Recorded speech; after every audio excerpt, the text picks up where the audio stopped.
All right. Well, good morning, everyone, and thank you for joining us. My name is Alex Hughes. I'm a junior at the college and the editor-in-chief of the Salient, and I have the pleasure of moderating our first panel, America from a Conservative Lens.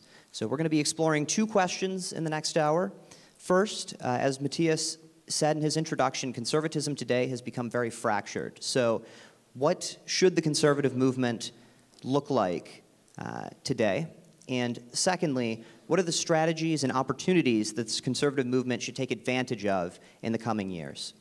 So let me take a moment to explain the format of our panel. I'll begin by introducing each of our speakers.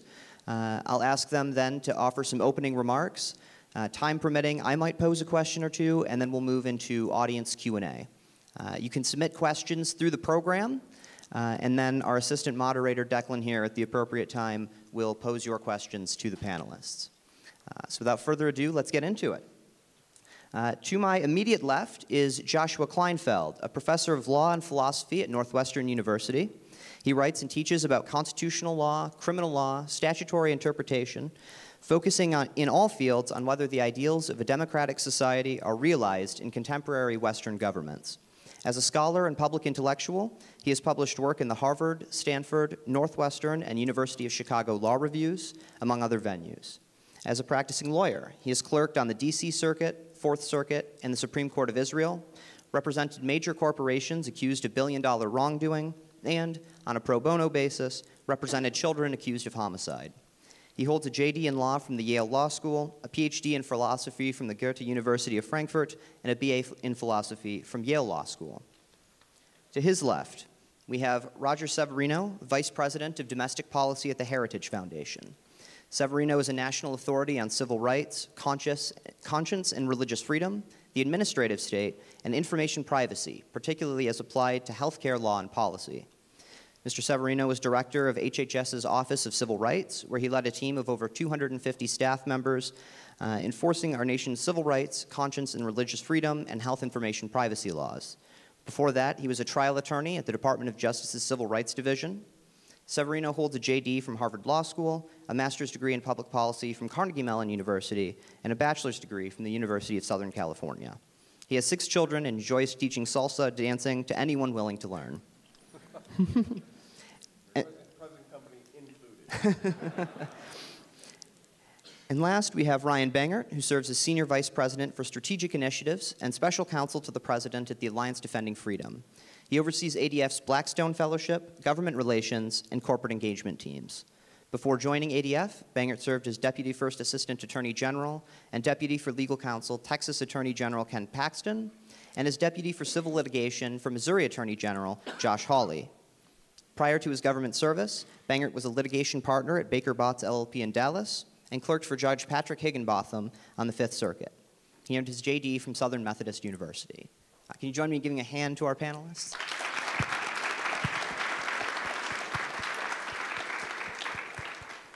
All right, and I'll ask Professor Kleinfeld to start us off. All right, thank you, everyone. I'm so happy to be here, so grateful to be here and to see all of you. I had no idea.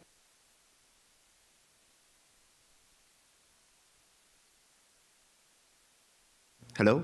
There we go. I'll just say it briefly again. Thank you so much for having me here, and thank you so much to the organizers for putting this together. It was an act of courage and an act of tremendous energy and hope, and I just admire it. I admire it for all of you. I want to talk today about the nature of the challenges facing conservatives today, and then turn to solutions. So it'll be a brief talk in 2 parts, challenges and solutions. And to see the challenges, I want to start with a thought experiment.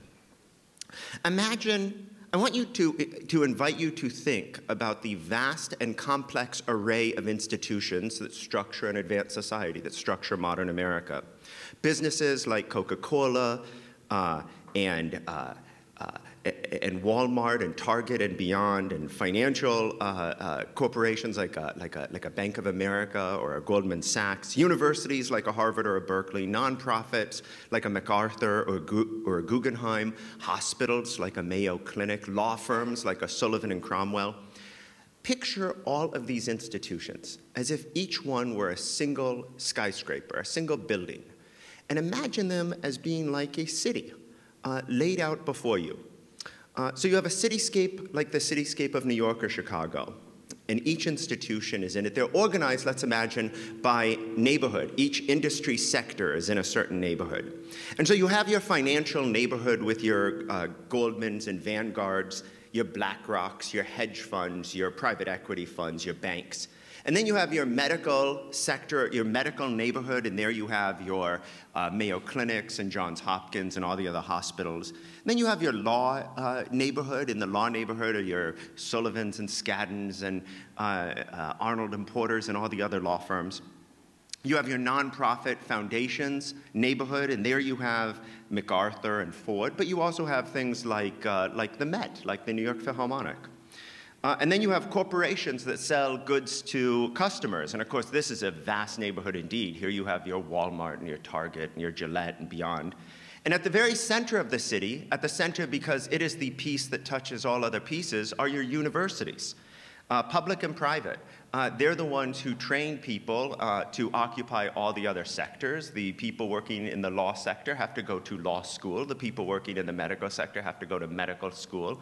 And so at the very center of it all, you have the neighborhood comprising of these universities. If you hold this picture in your mind's eye, what you start to see is a truly vast city with tens of thousands of buildings, all arrayed in an orderly fashion by neighborhood.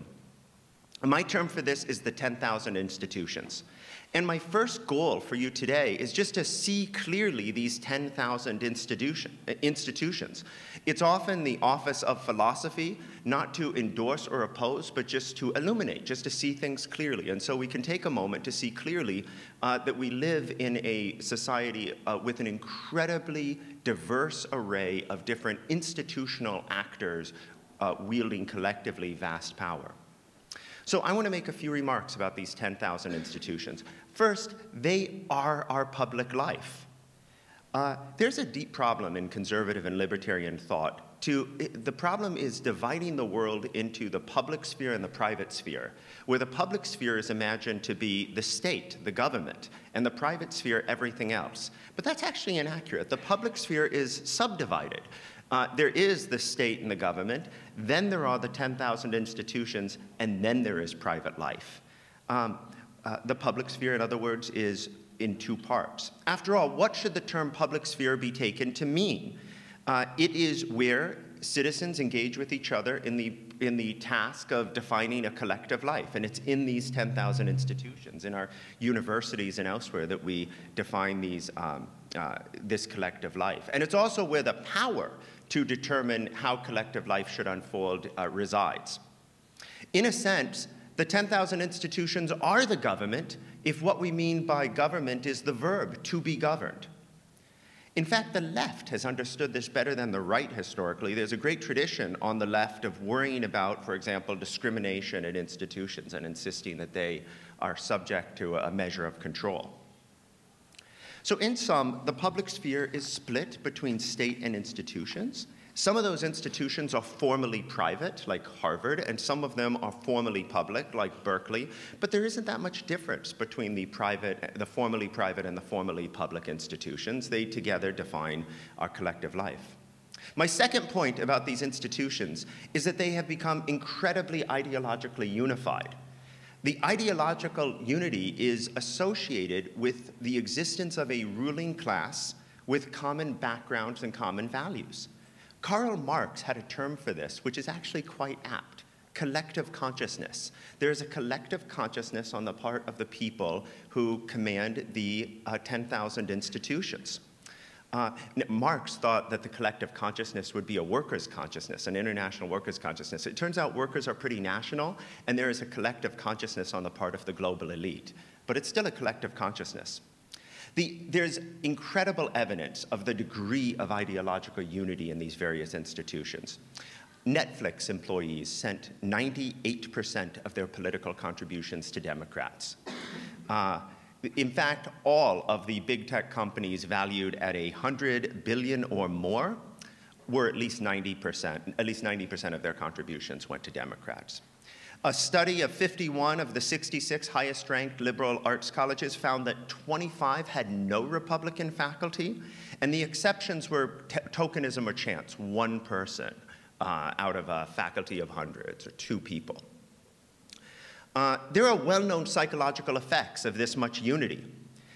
One well-known psychological effect is that when people are highly ideologically unified within an institution, they become much more extreme and much more certain of their views. They just become an in-group that hates the out-group. It also makes, I think this is even more important, in fact, it makes the beliefs of the left conventional. And when beliefs become conventional, they're adopted by practical people who are just focused on getting ahead, naturally enough. They're adopted by socially normal people who care more about getting along with those around them than they do about ideas or politics. They're adopted by mediocrities who don't think for themselves at all, who just accept whatever the people around them are saying. And they're adopted by mercenary people who just want to get ahead and will say whatever is convenient for that purpose. The people who disagree in this sort of environment would be unusual psychologically. They might be what psychologists call highly disagreeable, just meaning less likely to go along with conventional belief. Or they might be highly dedicated to some alternative set of beliefs, say religious beliefs, that make them feel ill at ease with the dominant beliefs around them. The last thing I want to say about this ideologically unified sphere, the 10,000 institutions, is that their ideological unity is incredibly oppressive. There are some things you know when you feel them. You know when you're having fun, you know when you're in love, and you know when you're free. And I submit that many of you, like me, do not feel free. You know you're not free. Why don't you feel free? Because your life is unfolding in the context of these 10,000 institutions, and all of them are ideologically unified in ways that feel alien and threatening to you. In fact, it's oligarchical. It is common to hear people on the left talk about the problem of oligarchs, and usually they're imagining smoke-filled rooms with the Koch brothers somewhere at the center. But we do have an oligarch's problem. What is an oligarch? An oligarch is someone with truly outsized control of public life who is indifferent and immune to majoritarian pressure. Who are the oligarchs? They are the 10,000 institutions. And at the very center, the ultra-oligarchs, at the center of the city, are the great universities. We are physically inside an ultra-oligarch right now at Harvard University. And the joy and pride that you feel at being part of Harvard University is the joy of being associated with an oligarch. So the nature of the problem, as I see it, is a unified institutional sphere exhibiting a common class consciousness on the left. And now we come to solutions. There is exactly one source of power capable of fighting back against this problem, and it is the majoritarian power of a democratic country. Left extremism, for example, the woke movement, is not popular and never will be. It is an ideological movement unfolding among a ruling elite in the shadow of the great universities. An example of this would be racial preferences. It turns out that Americans have been against racial preferences for decades, and they've been against it with a very stable supermajority. Racial preferences are not popular, they never have been. They are opposed by large voting majorities, and everywhere there has been a referenda about them. Why do they therefore prevail at every one of the 10,000 institutions? And the answer is an elite ideology unresponsive to majority preferences. So why democracy? There are reasons of principle and reasons of pragmatism. The reasons of principle is that it's illegitimate to have a democratic country governed through institutions who themselves are controlled by a splinter ideology. The point of democracy, the very idea is that we, the people, can control our public life, not the truly private sphere. The truly private sphere is a sphere of rights, but the public sphere, which consists not only in what the government does, but also how these institutions behave, is a sphere in which we, the people, should be able to exert some control as a matter of basic justice. And then the pragmatic point is that there's no other force capable of counterbalancing elite power exercised through unified institutions. This class consciousness, this ideology, it holds all the levers of power except the ones that are majoritarian, and perhaps the judiciary, which is indirectly majoritarian through the appointments from the president. So what I'm talking about here is real policy interventions that could make a difference through the crafting of law and the exercise of power in a democratic state. And yet there are obstacles on the right among conservatives. There's a market ideology that imagines that the only source of oppression theoretically possible is state oppression, and anything that shrinks the state is freedom expanding. That misunderstands the whole public sphere. It misunderstands the legitimacy of state action in a democratic country. There's also a problem of thinking that making policy proposals, putting forth policy ideas among conservatives is somehow disreputable. There's a culture, I call it wine conservatism, where everyone in a conservative conversation competes to have the most incisive understanding of the problem, but no one would dare to propose doing something, especially something that involves democratic power, as a solution. Part of that is a sort of skepticism of popular power, a sort of aristocratic strain in the conservative tradition.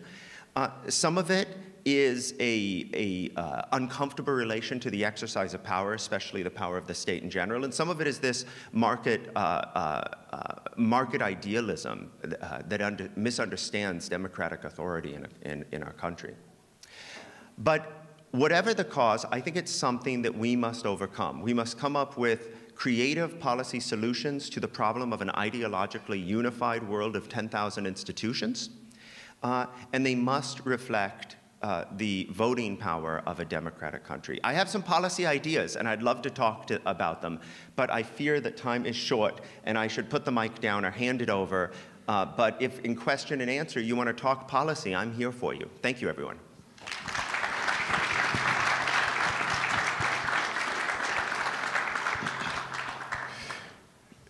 I'm going to build on the analogy. I think it was a very insightful one of the city of 10,000 institutions.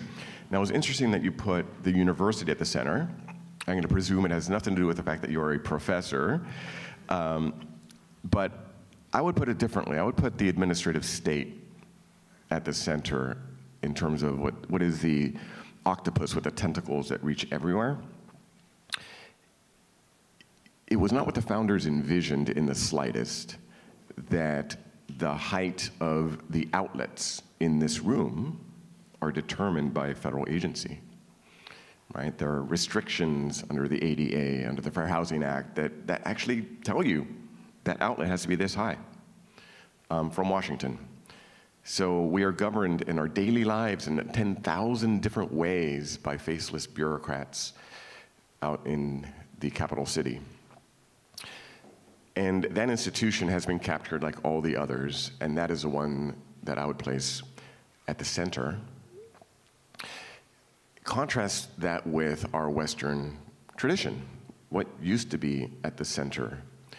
Quite literally, go to Europe, it was the church, the physical embodiment of where everybody would turn to as the great unifying force, and that was Christendom. We're still living off the fumes of that inheritance. Universities themselves came out of the Christian tradition in Paris and Bologna and other places. So we have this inversion of moving away from eternal, timeless things to worldly things, and then to power, and that's ultimately what the administrative state represents. It's the ability of those bureaucrats to tell you what to do in as many facets of your life as possible. Well, what can be done with that sad state of affairs? One can be to do what the conservative movement has attempted for the past, 60, 70 years since the Great Society, or even since Roosevelt. They built up these institutions of power and centralization. We just have to tear it all down. Can you name one federal agency that has been shut down and defunded? We couldn't even get the Export-Import Bank. It's one of the newest ones. Consumer Finance Protection Bureau, CFPB. We have not gotten rid of any of them. The Railroad Commission from the 1880s right? We still have these forever agencies. So we could keep trying that, right? Definition insanity, doing the same thing over and over again and expecting different results. Well, with, I think, the newest incarnation of the conservative movement, how could we preserve those timeless principles that I alluded to, given that the main institutions have been displaced and we have this Leviathan? My view is there should not be unilateral disarmament. If the left has captured these institutions, we should either build counter ones or take them back as long as we have them in their corrupted form. So I was head of the Civil Rights Office at HHS, which was probably the most important federal agency that pretty much nobody had heard of. It was during the Obama years that they got us the transgender insurance mandate. And this was very early on, before the whole debate over what is a woman really took off in recent years. This is under Obama. And it was my task when I took it to undo that. And I didn't want to just undo that. I wanted to have the federal government define male and female. That was one of my missions. It's not just enough to, no, the federal government needs to take a stand on this. HHS is meant to be the preeminent agency dealing with health and science. NIH is there, FDA is there, right? And we couldn't say, what is a woman? You would not believe how incredibly controversial that was, even within the Trump administration. It was a fight. At every turn it was, why do we need to go that far? We could just undo the terrible Obama lawless things you did. Why go this far? Well, to give us a fighting chance against all those institutions, we had the ability for the federal government to say, there is such a thing as male and female, based on biology, immutable, ultimately based on genetics, which is what we said in our preamble to when we undid that regulation. We also did another thing at HHS. As part of its mission statement in its strategic plan, we said that the mission of the Department of Health and Human Services was to further the health and well-being of all Americans from conception to natural death. We put that in there. That was the federal government, that administrative state in the center, taking a position on the merits of the question of what it is to be a human being and who counts. Right? Those things were important. They were vital. And I did another thing when I was there. I created a conscience and religious freedom division in the Office for Civil Rights, where we said, we have these laws that need to be enforced equally on civil rights, and which one had been not enforced? Well, it was all the ones dealing with life and religious freedom. The Weldon Amendment, the Church Amendment, Hyde Amendment, you've heard of some of these. You've had nurses that have been forced to assist in abortions. That's illegal. You had California under Becerra, who is now head of HHS.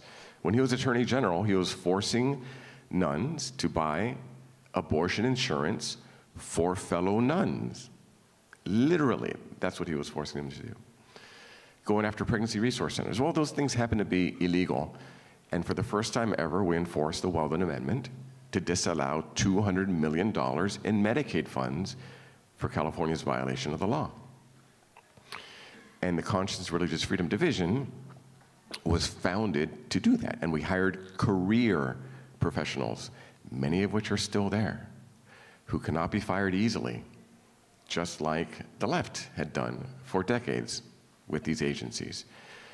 And they are 11, very much like a light. And it was amazing to see the effect that enforcing the law and having that change of perspective and having a team dedicated to that had on the rest of the office.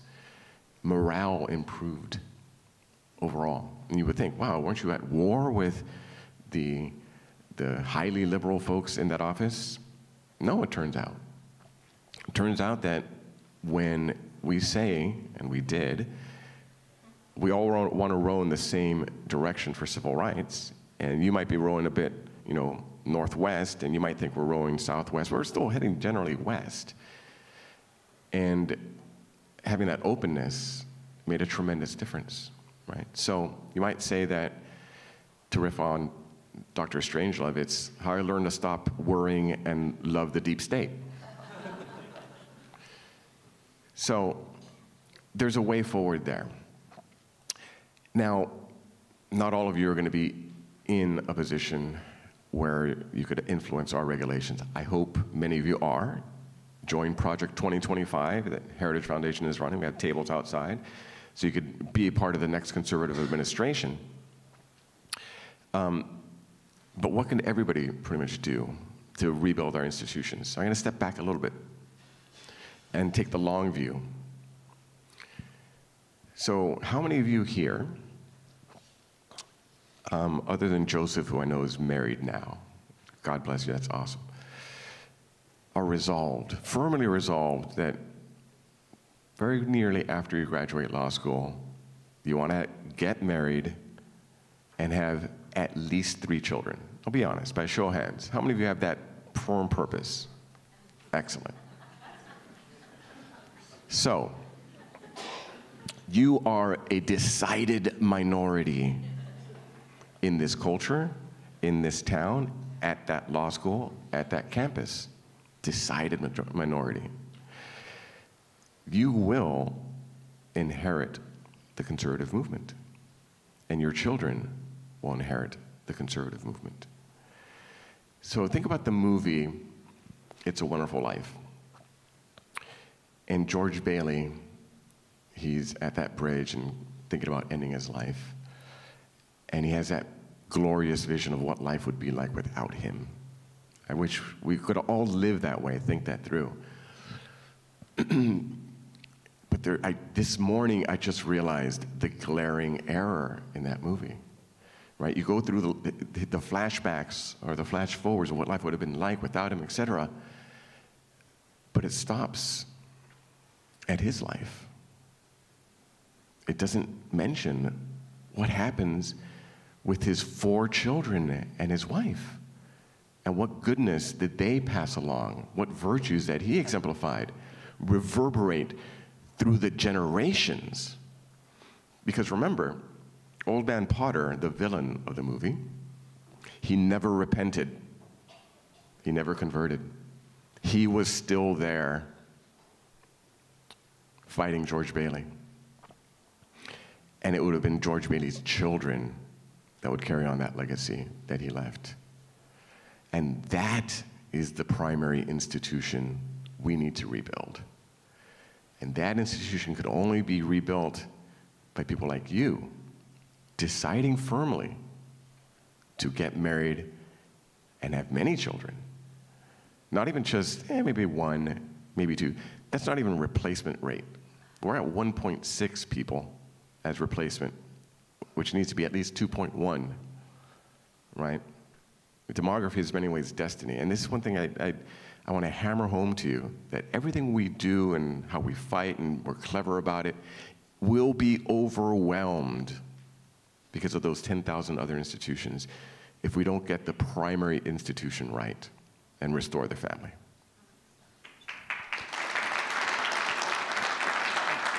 Thank you.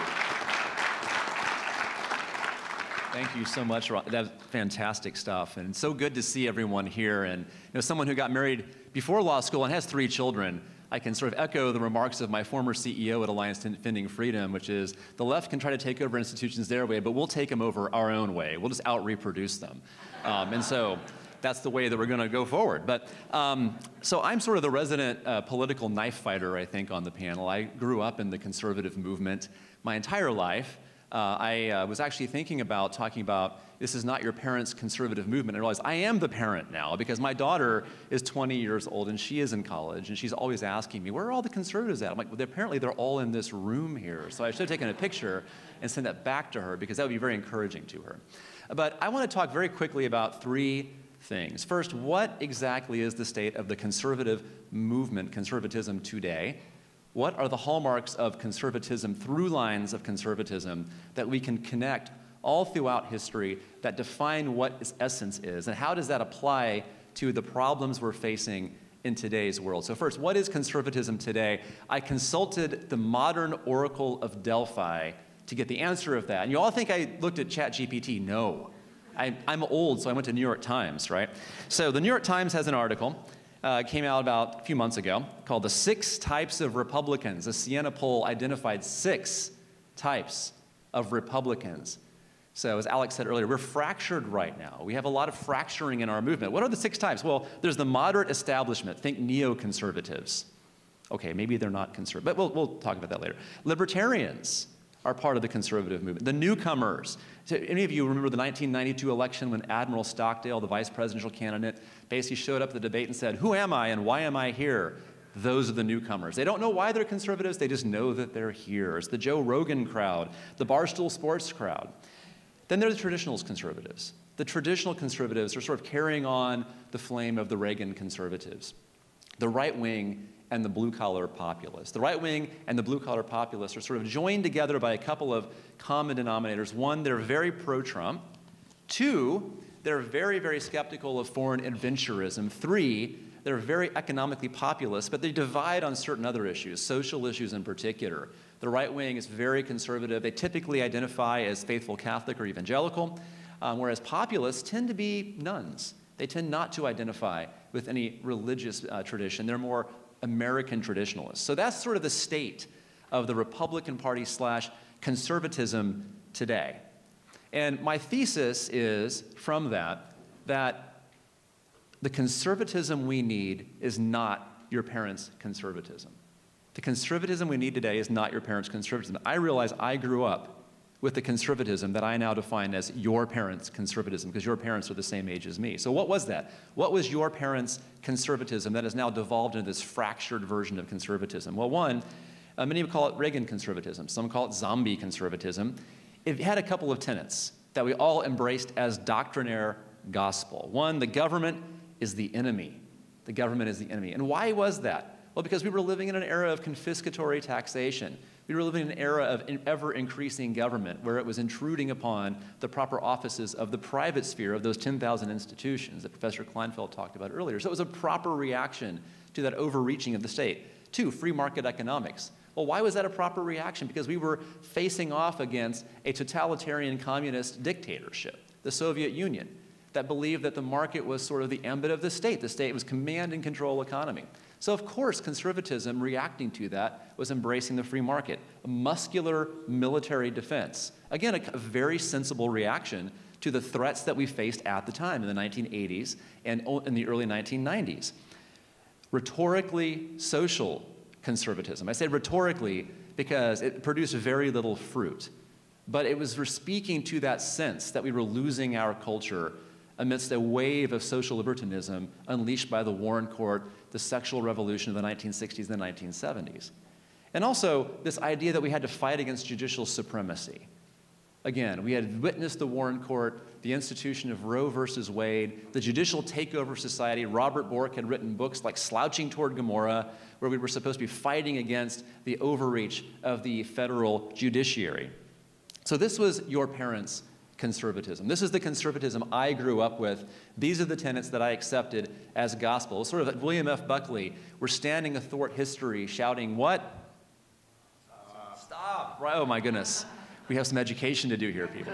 So we're standing athwart history shouting, stop.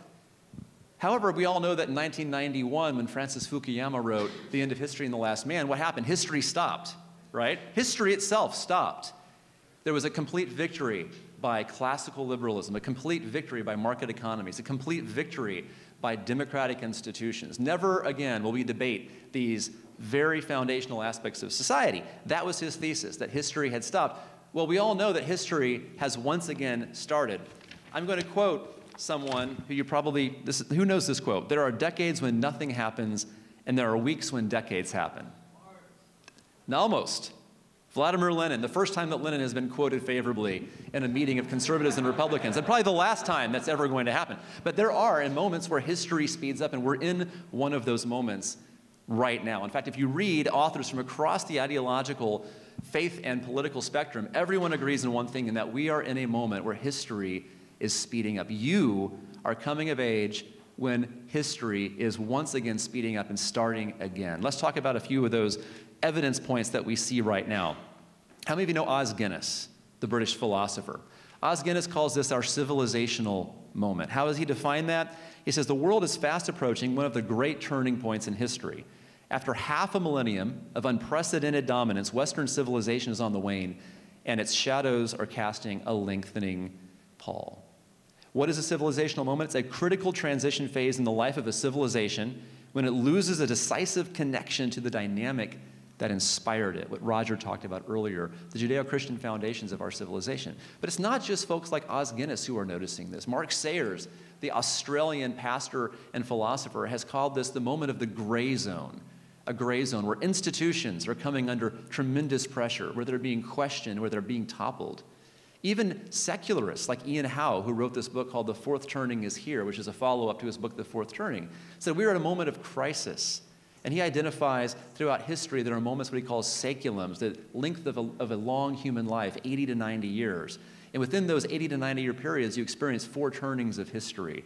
The first turning would be this momentary high where society is coming together in a collective effort to build institutions. Think about the 1950s, right after the World War II, followed by an awakening where there's a rebellion by the youth against the consolidation, the conformity of the high. Think about the 1960s and the 1970s, the consciousness revolution, as they call it, or the sexual revolution, followed by a moment of falling apart, a moment of falling apart. That's what we experienced in the 1980s and the 1990s, when the mores that were inculcated during the awakening become accepted in society, and society begins to deracinate and fall apart. Society ultimately begins to lurch into what's called decadence. How many of you read Ross Douthat's book about decadence in society? I think it was very descriptive of where we're at right now. We're in a moment of decadence where institutions are played out. And that's always followed by the fourth turning, which is where we're at now, the moment of crisis, where institutions come under maximal pressure. And there ultimately is either renewal and a rebirth of the regime or a falling away and a reestablishment of the regime on new principles. So that's where you find yourself. It's kind of like Frodo Baggins, who's wandering through the mines of Moria, asking Gandalf, why did the ring have to come to me? And what did Gandalf say to him? He said, well, it's not for you to ask why did this time come to me. It's for you to decide what to do with the time you were given. And that's the moment of that's the conservative moment that you're in today. What are you going to do with the time that you're given? And I think the question has to answer itself in this way. What are the essential elements of conservatism that you're going to bring forward into this next generation, into this crisis moment that you find yourself in? And I'm going to offer a few of them. And I stole something from Professor Vermeule last night, so I'm crediting him right now. What is one of the hallmarks of conservatism? It's the fact that we live under unchosen constraints. This is the great dividing line in our culture today. We believe that humans live under unchosen constraints. There's such a thing as human nature. And what is that human nature? We're all ampersands. We're all ampersands. We're both and. We're both made in the image of God and capable of great and noble things, and we're completely fallen and capable of great evil. And for that reason, our institutions and our laws must take into account the fact that we are ampersands. You cannot perfect human nature. The project of government is not to create the perfect and ideal society. It's to account for the fact that humans are ampersands. What's another hallmark of conservatism that traces through all the different versions that we've seen? And today we see freedom conservatism, national conservatism, post-liberalism, but all of them share a similar insight into human nature, and that is this, that we're ampersands and we're cultured by our institutions. Humans are not automatons. We cannot exist in an atomistic society. We are cultured by our institutions, shaped by our institutions, and formed by our institutions. Yuval Levin talks about this in A Time to Build. We always ask of our institutions, what can you do for us? The right answer is, how can our institutions shape us properly? Conservatism is an ideal that focuses on the health of institutions, the 10,000 different institutions Professor Kleinfeld talked about. We live in a world of institutions. How do we make those institutions function well together? So how do you apply these insights? Human nature is endemic, we're fallen, we're ampersands, and we live in a world of institutions. Well, I think there are a couple of through lines that I want to point out. And that is we need to explode some myths. We need to explode some myths that are hallmarks of an older version of conservatism that was addressing older problems. One is we need to get rid of the punchline that I'm here from the government, I'm here to help. That used to be a punchline when I was growing up. That was a joke, right? We all knew that was absurd. No one from the government could possibly be here to help. Well, the government is one of those 10,000 institutions. And we, as conservatives, are called not to destroy and tear down the government, but to redeem the government, to work with the government to make sure it fulfills its proper teleological purpose, to produce order in society, the rule of law. And that means the government has to fulfill its function as a checking institution on other institutions within society.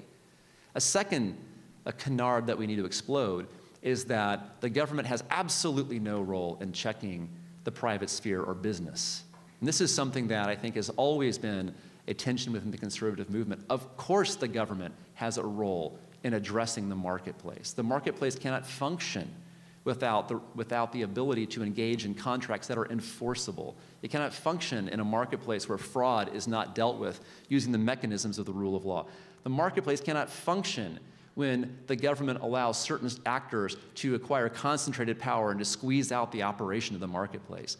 The marketplace does need the government to serve as a checking function, and as conservatives, we need to embrace that fact, but also embrace the fact that the government cannot displace the function of business. The function of business, of course, is to provide goods and services for the flourishing of human society. And that's the institutional purpose, the teleological purpose of business. So we need to understand the proper role of these institutions and the proper function of these institutions to check each other as they're fulfilling their functions. So that's the second canard that we need to explode. Something else that we need to embrace, however, is that we have to always abide the politics of prudence. How many of you read Russell Kirk? Is Russell Kirk still read today? I would highly encourage you to read Russell Kirk. I was shaped by Russell Kirk. He wrote a book called The Politics of Prudence. Conservatism foundationally is a politics of prudence. Why? Why? Because we understand that human beings are ampersands.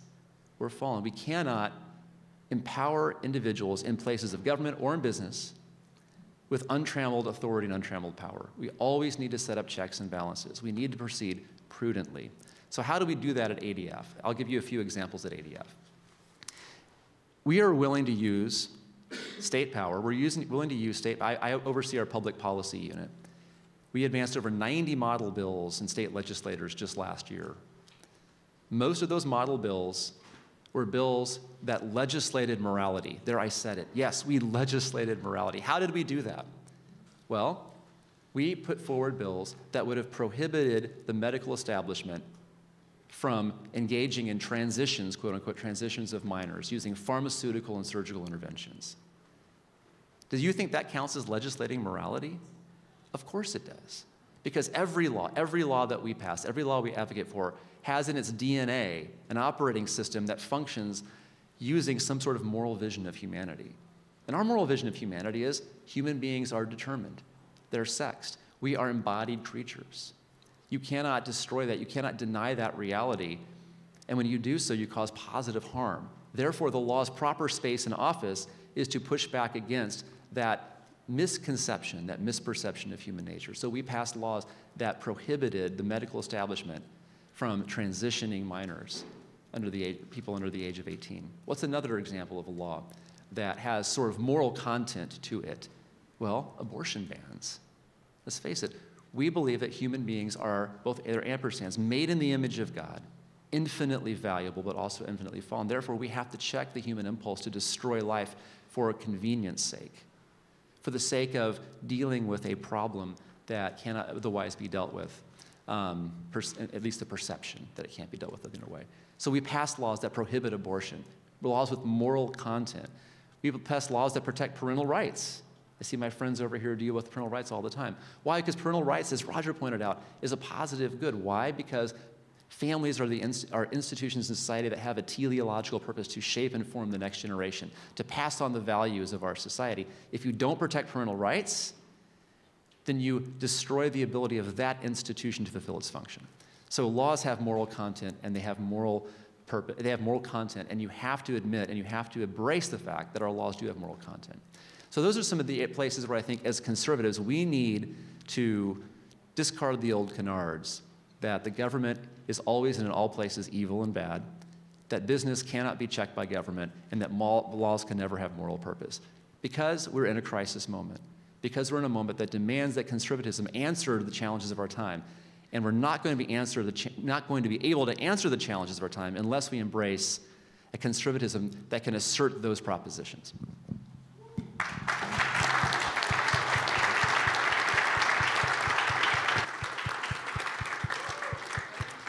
Well, thank you all for some very illuminating remarks and some interesting conceptual frameworks to understand the moment we're in. I'm going to pass it off to our assistant moderator, Declan Didi, and we'll go straight into audience Q&A. As a reminder, you can submit questions through the program or through the QR code to my right. Thank you, Alex. So I got a bunch of questions. I think this first one is primarily for Mr. Severino, but the other panelists may also have some thoughts. If policy is downstream of culture, and culture is increasingly broken, as evidenced by Roger's point on Trump administration folks not taking stands, how do we fix it? Okay. Fixing the culture is the entirety of the battle. It really is. Culture eats everything else up. It is as if it's a prevailing river. You can't go against the river constantly. It'll eventually wear you down. So that's why I focused in the end of my remarks on the long view, on the long view. Our institutions are corrupted and gone. The church, houses of worship are under assault. Maybe we have some help sometimes with a political party that is sometimes sympathetic to the conservative movement. And what else is there? There's no other culture-defining institution that conservatives are preeminent in, certainly not the arts, law, academia, etc. But we do have the family that is within everybody's ability to support.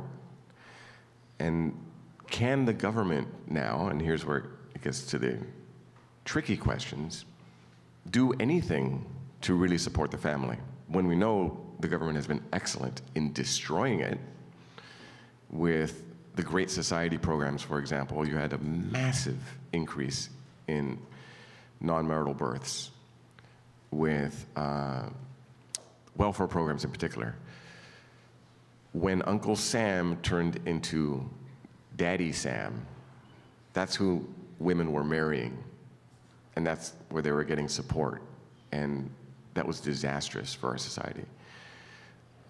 You combine that with what Ryan spoke about in the sexual revolution and all those things.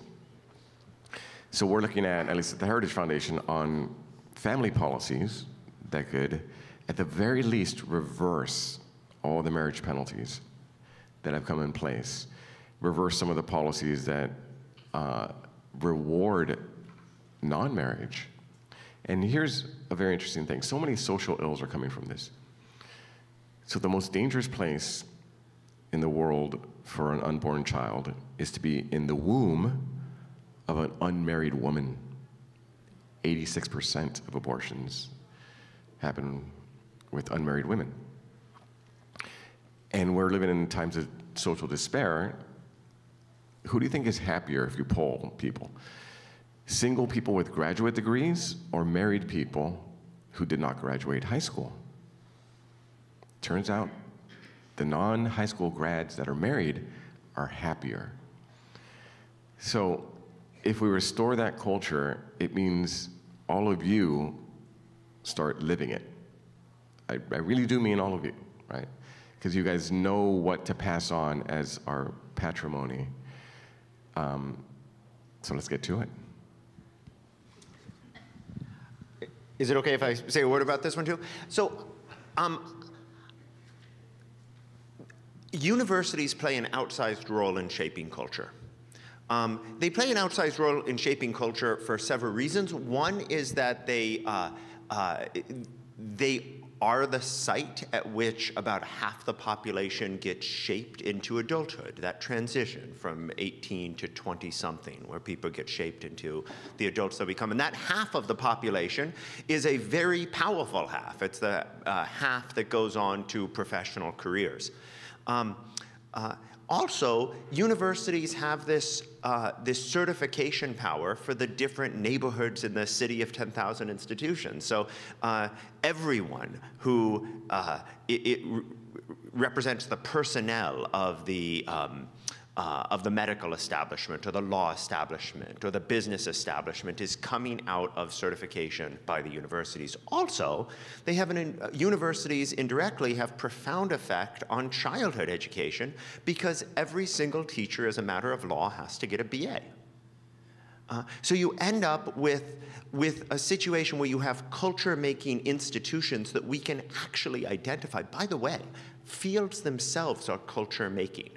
Right? What is happening in the field of history is culture making. What is happening in the field of anthropology is culture making. So when fields get ideologically taken over, that creates the sort of pictures of the world that fields provide.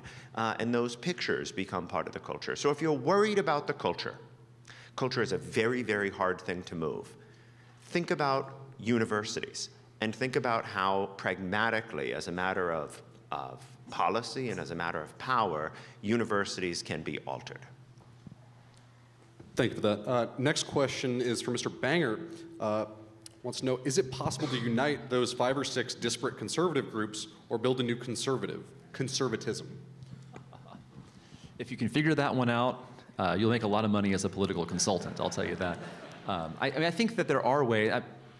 C.S. Lewis wrote a great book, Mere Christianity, in this effort to sort of draw a baseline under Christianity. I think there are some hallmarks of mere conservatism that we can set in opposition to this predominant ethos that's governing the 10,000 institutions today, which, generally speaking, is a very secular view, a very sort of almost like French Revolutionary view of human nature that's perfectible, it's eminently perfectible, it's almost moving into this transhuman moment, right, where we can sort of perfect humanity and tweak humanity.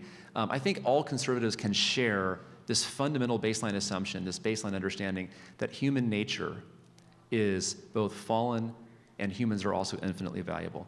That humans are necessarily, they have necessarily unchangeable characteristics about them, but they're also capable of growth and they're capable of development. So I think that as a fundamental baseline, conservatism can embrace this idea of human nature that can inform all of our policies. So what would that mean from a practical perspective?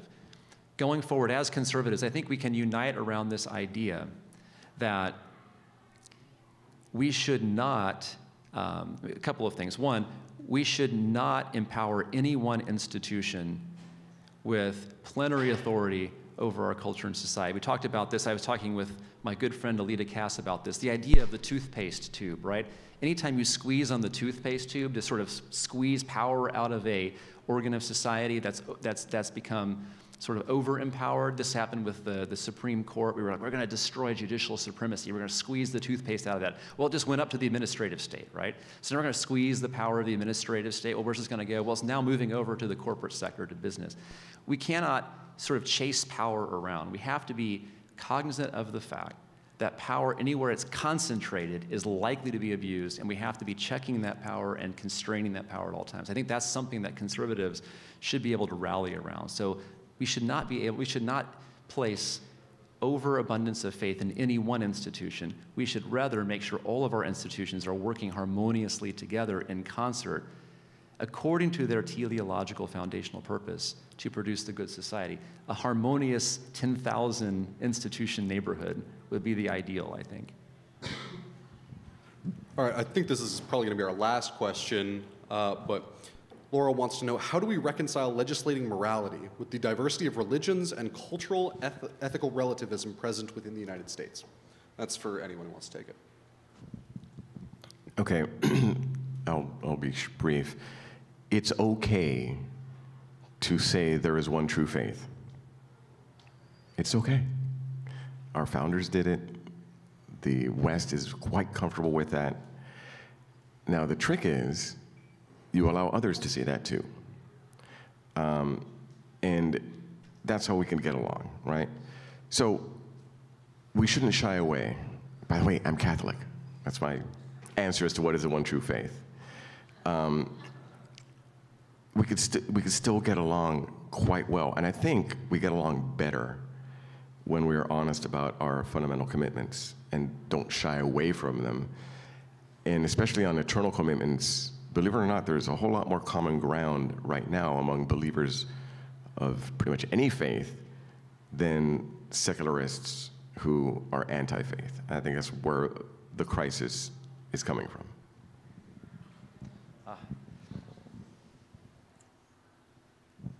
What was the question again? I was so enamored by Roger's answer. It was so good. Given the diversity of faiths. Yeah, so I do want to sort of wave a caution flag. At ADF, our statement of purpose is to advance the God-given right to live and speak the truth.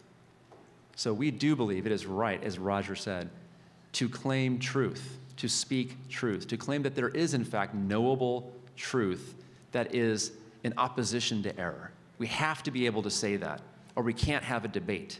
We have to be able to say that, or we can't do politics. We can't do politics well or at all if we're not willing to assert truth claims. But I want to go back to one of the things I said about conservatism. We are fundamentally skeptical about the capacities of humans to ultimately, fully and completely, without error, know the truth. We have to make provision for human error. We have to make provision for the fact that we are not all-powerful. We are limited creatures. The free speech clause of the First Amendment, the religious liberty clause of the First Amendment, recognizes this fact, that if we are not willing to allow for a panoply of voices, how can we learn? How can we correct? How can we know when we're in error unless we're allowing others to speak into that? We have to be humble. We have to be willing to admit that we are not infallible. And that's where I think the First Amendment comes in. That's where the Free Exercise Clause comes in. Yes, we aggressively assert truth claims. Yes, we argue vigorously in the public square for what we believe, but we also give space for others to do the same. So I think it's very important for us as we go forward not to discount the importance of allowing for a pluralism of voices in the public square, mainly because we recognize that we ourselves don't possess the full truth, and we always are subject to correction. Thanks. So I think it's genuinely the case that we have a dazzling diversity of different fundamental convictions about how to live, and yet we have to live together. And I do think that it's wrong to simply impose a way of thinking or of living on all the many individuals with their many views that comprise our 300-something million person society. And at the same time, there are all sorts of questions about collective activities that have a moral valence and that we cannot avoid answering as a collective. That is, we have to provide moral decisions in certain arenas. Like, what should be the criteria for hiring someone? What's right and wrong when it comes to getting hired by a firm or getting admitted to a school? How should we do sports? Sports are competitive. That means they're intersubjective. They're collective. They involve multiple people. They're not matters of private conscience. So should we allow or disallow transsexual athletes from participating in sports? There are these questions that get served up to democratic countries, to any country, that have a moral valence. And the right way to resolve those questions is democratically, that is, to make them subject to majority rule. So what I'm proposing is that there is, we have a diverse society with a lot of different views. You create spheres of private decision, which are genuinely private. They have to do with how people think and how they live their individual lives and conduct themselves individually in families. And those are sacrosanct. Those are a matter of individual rights where people can be just as diverse as they want to be. And then we have the parts of our social existence that are unavoidably collective, and we decide them democratically. I think much of what has gone wrong is that the moral questions being resolved collectively are not being resolved democratically. Well, thank you so much, and I hope everyone here will join me in giving you all a round of applause. Really appreciate the talk.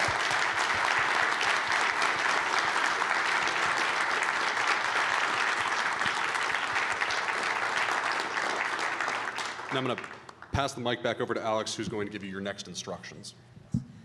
Thank you all again. We're now going to take about a 15-minute break, and the next panel will begin at 10:45. Thank you.